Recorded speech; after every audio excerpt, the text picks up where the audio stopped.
प्रधानमंत्री नरेंद्र मोदी इस समय कोरोना को लेकर एक अहम बैठक कर रहे हैं जिलाधिकारियों और प्रदेश के मुख्यमंत्रियों के साथ। इस मुश्किल के बीच आपने अपने कर्तव्य को सर्वोच्च प्राथमिकता दी है। अभी आपसे मैं कई साथियों से अपने अनुभव सुनने का मुझे अवसर मिला। वैसे मेरे सामने काफी लोग हैं, लेकिन हर एक को तो संभव नहीं हुआ है। लेकिन हर एक के पास कुछ न कुछ नया था, कुछ न कुछ इनोवेटिव था और अपने तरीके से रास्ते खोजे थे। और सफलता के लिए यही सबसे बड़ा काम का होता है कि आप मूलभूत विचार को कितना लोकलाइज बना करके सेट करके उसका उपयोग करते हैं। कई अच्छे इनोवेटिव प्रयास है। जिन लोगों का आज बात करने का मौका नहीं मिला है, उनके पास भी बहुत कुछ होगा। मेरा आप सबसे आग्रह है कि आप बिना संकोच, आपको लगता है कि जो चीज आपने अच्छी की है, अच्छे ढंग से की है, वो मुझे जरूर भेजिए, लिख करके मेरे तक पहुंचाइए और मैं इसका अन्य जिलों में उपयोग कैसे हो इसकी जरूर चिंता करूंगा। क्योंकि आपकी मेहनत, आपके इनोवेशंस ये देश के भी काम आने चाहिए। और मुझे विश्वास है आज जितनी बातें मेरे सामने आई, ऐसी बहुत सी बातें हैं जो हमें काम आएगी। और इसलिए मैं आपसे इंतजार करूंगा कि आप अपनी कुछ चीजें जरूर मेरे से शेयर करिए। आपके हर प्रयास की मैं भूरी भूरी प्रशंसा करता हूं, सराहना करता हूं। साथियों, हमारे देश में जितने जिले हैं उतनी ही अलग अलग चुनौतियां भी हैं। एक तरह से हर जिले के अपने अलग चैलेंजेस हैं। आप अपने जिले के चैलेंजेस को बहुत बेहतर तरीके से समझते हैं और इसलिए जब आपका जिला अगर जीतता है तो मतलब देश जीतता है। जब आपका जिला कोरोना को हराता है तो देश कोरोना को हराता है। और इसलिए जिले का मिजाज, गांव गांव में एक मैसेज कि मेरा गांव मैं कोरोना मुक्त रखूंगा, मेरे गांव में मैं कोरोना को प्रवेश नहीं करने दूंगा, ये गांव के लोग संकल्प लें। और गांव के लोग जिस प्रकार से व्यवस्थाएं करते हैं, मैं तो हैरान था। पिछले बार जबकि ये कालखंड था और पता नहीं था कि इस स्थिति में कैसे करना, फिर भी हमने गांव में एग्रीकल्चर सेक्टर के लिए कोई लॉकडाउन नहीं लगाया था। और मजा ये है कि खेतों में गांव के लोग काम करते थे तो खेत में भी सोशल डिस्टेंसिंग के साथ खेती के काम शुरू किए थे। पिछली बार आपको याद होगा। मतलब हमारे गांव कितनी तेजी से संदेश को पकड़ भी लेते हैं और अपनी जरूरत के हिसाब से उसको मॉडिफाई करके पक्का कर लेते हैं। गांव की ये ताकत है। मैंने देखा है आज भी कई गांवों ने अपने यहाँ आना जाना सब बहुत अच्छे ढंग से मैनेज किया है। गांव की जरूरत के लिए एक या दो लोग बाहर जाते हैं, चीजें लेकर के आते हैं, गांव में बांट देते हैं। और गांव में से कोई मेहमान भी आए तो उसको पहले बाहर रखते हैं। गांव की अपनी एक ताकत होती है, उस ताकत का अपना एक उपयोग होता है। और मैं साथियों कहना चाहूंगा कि कोरोना के खिलाफ इस युद्ध में आप सब लोग एक बहुत महत्वपूर्ण भूमिका में हैं। आप एक तरह से इस युद्ध के फील्ड कमांडर हैं। जैसा कि किसी भी युद्ध में होता है, फील्ड कमांडर बड़ी योजना को मूर्त रूप देता है, जमीन पर उस लड़ाई को लड़ता है, परिस्थिति के अनुसार निर्णय लेता है। आप सब भारत की इस लड़ाई के महत्वपूर्ण फील्ड कमांडर्स के रूप में आज नेतृत्व संभाल रहे हैं। और इस वायरस के खिलाफ हमारे हथियार क्या है? हमारे हथियार हैं local containment zones, aggressive testing, और लोगों तक सही और पूरी जानकारी। हॉस्पिटल्स में कितने बेड उपलब्ध हैं, कहां उपलब्ध हैं, ये जानकारी आसानी से उपलब्ध होने पर लोगों की सहूलियत बढ़ती है। इसी तरह काला बाजारी पर लगाम हो, ऐसे लोगों पर सख्त कार्रवाई हो, या फ्रंटलाइन वर्कर्स का मोरल हाई रखकर उन्हें मोबिलाइज करना हो। एक फील्ड कमांडर के रूप में आपके प्रयास पूरे जिले को मजबूती देते हैं। फ्रंट लाइन वर्कर्स को आपके कंडक्ट और एक्शन से हमेशा प्रेरणा मिलती है, उनका भरोसा और बढ़ता है। मैं आपसे एक और बात कहना चाहूंगा। अब इसलिए अगर आपको कहीं लगता है कि सरकार द्वारा बनाई पॉलिसी में जिला स्तर पर किसी इनोवेशन की जरूरत है, उस इनोवेशन में से पॉलिसी को ताकत मिलेगी, तो मेरा आपको खुली छूट है, आप जरूर कीजिए। अगर ये इनोवेशन आपके जिले की स्थानीय जरूरतों के हिसाब से है तो उसे उसी हिसाब में करिए। अगर आपको लगता है कि आपने जो इनोवेशन किया है वो पूरे प्रदेश के लिए या पूरे देश के लिए बेनिफिशियल है, तो उसे सरकार तक भी पहुंचाइए। अगर आपको अपने अनुभवों से तेजी से बदलती परिस्थितियों के हिसाब से पॉलिसीज में किसी सुधार की जरूरत लगती है, तो उसका भी फीडबैक जरूर पहुंचाइए, बिना संकोच पहुंचाइए। क्योंकि ये लड़ाई ऐसी है कि हम सब मिलकर के सोचेंगे, सब मिलकर के नई नई चीजें ले आएंगे, तब जाकर के हम कर पाएंगे। साथियों, आपके जिले की सफलता बाकी जिलों के लिए एक उदाहरण बन सकती है, उनकी भी मदद कर सकती है। कोरोना से निपटने के लिए जो भी बेस्ट प्रैक्टिसेस हैं, उनको भी हमें एडॉप्ट करते चलना है। आपके बहुत से साथी ऐसे जिलों में होंगे जहां कोरोना संक्रमण पीक पर पहुंचने के बाद अब कम हो रहा है। उनके अनुभवों से सीखकर आप अपने जिलों में अपनी रणनीति को और मजबूत करते रहेंगे तो कोरोना के खिलाफ लड़ाई और आसान होगी। साथियों, इस समय कई राज्यों में कोरोना संक्रमण के आंकड़े कम हो रहे हैं, कई राज्यों में बढ़ भी रहे हैं। कम होते आंकड़ों के बीच हमें ज्यादा सतर्क रहने की जरूरत है। बीते एक साल में करीब करीब हर मीटिंग में मेरा यही आग्रह रहा है कि हमारी लड़ाई एक जीवन बचाने की है, एक एक जीवन बचाने की है। हमारी जिम्मेदारी संक्रमण को फैलने से रोकने की भी है, और ये तभी संभव है जब हमें संक्रमण की स्केल की सही जानकारी होगी। टेस्टिंग, ट्रैकिंग, आइसोलेशन, ट्रीटमेंट और कोविड एप्रोप्रिएट बिहेवियर, इस पर लगातार बल देने रहना जरूरी है।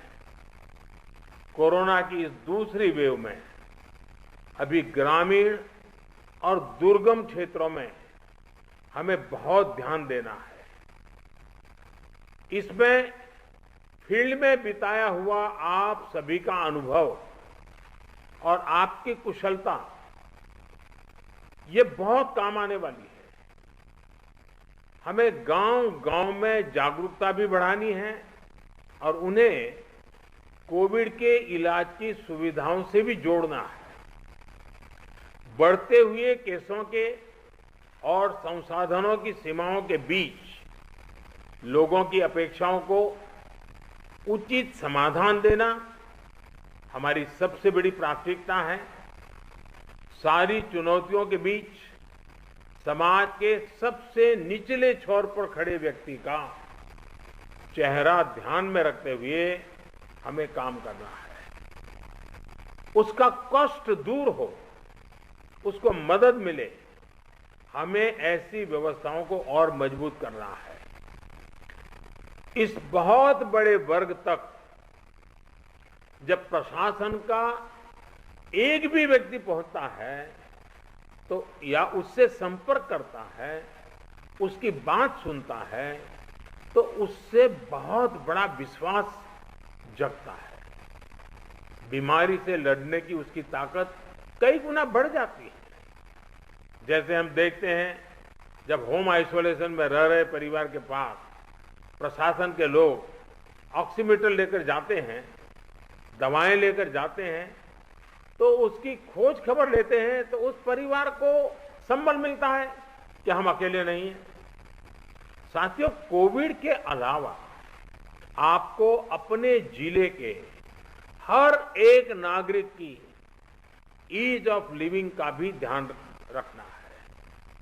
हमें संक्रमण को भी रोकना है और दैनिक जीवन से जुड़ी जरूरी सप्लाई को भी बेरोक टोक चलाना है। इसलिए स्थानीय स्तर पर कंटेनमेंट के लिए जो भी गाइडलाइंस जारी की गई है, उनका पालन कराते समय इस पर भी गौर करना है कि गरीब को परेशानी कम से कम हो, किसी भी नागरिक को परेशानी ना हो। साथियों, पीएम केयर्स के माध्यम से देश के हर जिले के अस्पतालों में ऑक्सीजन प्लांट लगाने पर तेजी से काम किया जा रहा है। कई अस्पतालों में ये प्लांट काम करना शुरू भी कर, जैसे अभी चंडीगढ़ का हमने सुना, कितना बेनिफिट हुआ उनको। और इसलिए आपसे मेरा आग्रह है कि जिस भी जिलों को ये प्लांट अलॉट होने वाले हैं, वहां हर जरूरी तैयारी पहले से पूरी होने पर ऑक्सीजन प्लांट और तेजी से सेटअप हो जाएंगे। अस्पतालों में ऑक्सीजन मॉनिटरिंग कमेटी जितना सही काम करेगी, उतना ही ऑक्सीजन का सही इस्तेमाल हो पाएगा। साथियों, टीकाकरण कोविड से लड़ाई का एक सशक्त माध्यम है। इसलिए इससे जुड़े हर भ्रम को हमें मिलकर के उसको निरस्त करना है। कोरोना के टीके की सप्लाई को बहुत बड़े स्तर पर बढ़ाने के निरंतर प्रयास किए जा रहे हैं। वैक्सीनेशन के लेकर व्यवस्थाओं और प्रक्रियाओं को हेल्थ मिनिस्ट्री लगातार स्ट्रीमलाइन कर रही है। कोशिश ये है कि अगले 15 दिन का शेड्यूल राज्यों को एडवांस में मिल जाए। इससे आपको भी पता रहेगा कि जिले में कितने लोगों के लिए वैक्सीन उपलब्ध होने जा रही है और आपको किस हिसाब से तैयारी करनी है। वैक्सीन वेस्टेज रोकने में जिला स्तर पर सही प्रबंधन की भूमिका के बारे में भी आप अच्छी तरह जानते हैं। आपके सहयोग से वैक्सीन वेस्टेज पूरी तरह रुक सकती है। इतना ही नहीं, ऑप्टिमम यूटिलाइजेशन की दिशा में हम सफलतापूर्वक आगे बढ़ सकते हैं। साथियों, ये समय एक प्रशासक के साथ ही एक ह्यूमन रिसोर्स और लॉजिस्टिक मैनेजर के रूप में भी आपकी भूमिकाओं को टेस्ट कर रहा है। मेडिकल से जुड़ी सप्लाई ही नहीं, बल्कि आपके जिले में दूसरी जरूरी सप्लाई भी पर्याप्त हो, ये बहुत जरूरी है। बरसात के मौसम में हम सब जानते हैं कि आप जो रोजमर्रा सरकार के कामों में जुड़े होते हैं, लेकिन जैसे ही जून महीना सामने आना शुरू होता है, आपका ध्यान मौसम, बारिश क्या हो सकता है, क्या कर, उसमें जाता ही है। काफ़ी आपको अटेंशन देना पड़ता है। और इस बार भी बारिश अब शुरू होने जा रही है, तो स्वाभाविक आपको बरसात के मौसम की जो चुनौतियां हैं, जो एक्स्ट्रा आपके लिए बर्डन भी होती हैं, जिम्मेवारी भी होती हैं, और इसलिए आपको बहुत तेजी से अपनी जरूरतों को मैप करना है और जरूरी प्रबंध करना है। अब कई बार तेज बारिश के कारण बिजली चली जाती है और कहीं अस्पताल में बिजली चली गई तो बहुत बड़ा संकट हो जाएगा ऐसे समय। तो ये चीजें अभी से हमको सोचनी पड़ेगी। चुनौती बड़ी है, लेकिन हमारा हौसला उससे भी बड़ा है और हमारा रिस्पॉन्स न भूतो न भविष्यति, ऐसा ही होना चाहिए।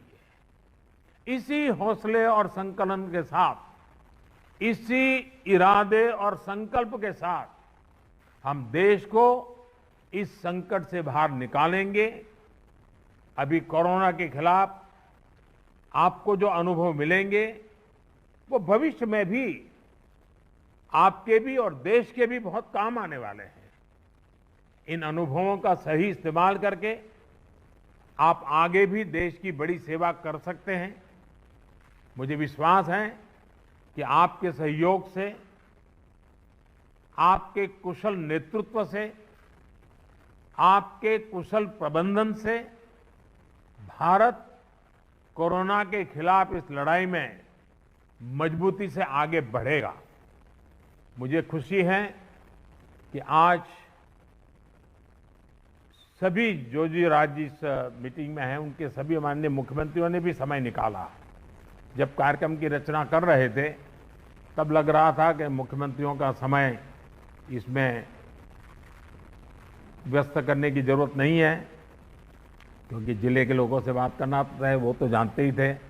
लेकिन फिर भी इस विषय के प्रति गंभीरता को लेकर के, संवेदनशीलता को लेकर के मुख्यमंत्री भी इसमें जुड़े हैं, ये बहुत ही स्वागत योग्य है। मैं सभी आदरणीय मुख्यमंत्रियों का भी हृदय से आभार व्यक्त करता हूं और मुख्यमंत्री जी के मार्गदर्शन में आपकी जिले की सारी टीमें एक विश्वास के साथ, संकल्प के साथ एक एक गांव को कोरोना से बचाना है, इस मंत्र को लेकर के आप आगे बढ़ें और तेजी से रिकवरी रेट बढ़े, तेजी से पॉजिटिव केसों की संख्या बढ़े, तेजी से टेस्ट ज्यादा हो। इन सभी बातों पर बल देते हुए हम सफलता की दिशा में एक भी प्रयास न छोड़े, एक भी प्रयोग न छोड़े। मुझे विश्वास है कि जो आपसे सुना है उसमें एक आत्मविश्वास भी है, अनुभव भी है, नए नए तौर तरीके भी हैं। ये सारी चीजें अपने आप में बहुत बड़ा विश्वास पैदा करती हैं। मैं फिर एक बार आप सबका बहुत बहुत धन्यवाद करता हूं और बहुत बड़ा काम है, फील्ड में रहना है। आपके स्वास्थ्य का भी जरूर ख्याल रखिए, अपने परिवारजनों के स्वास्थ्य का भी ख्याल रखिए और आप जिस क्षेत्र को संभाल रहे हैं वहां के एक एक नागरिक के स्वास्थ्य को बनाए रखने में आपका नेतृत्व काम आए, इसी अपेक्षा के साथ बहुत बहुत धन्यवाद, बहुत बहुत शुभकामनाएं।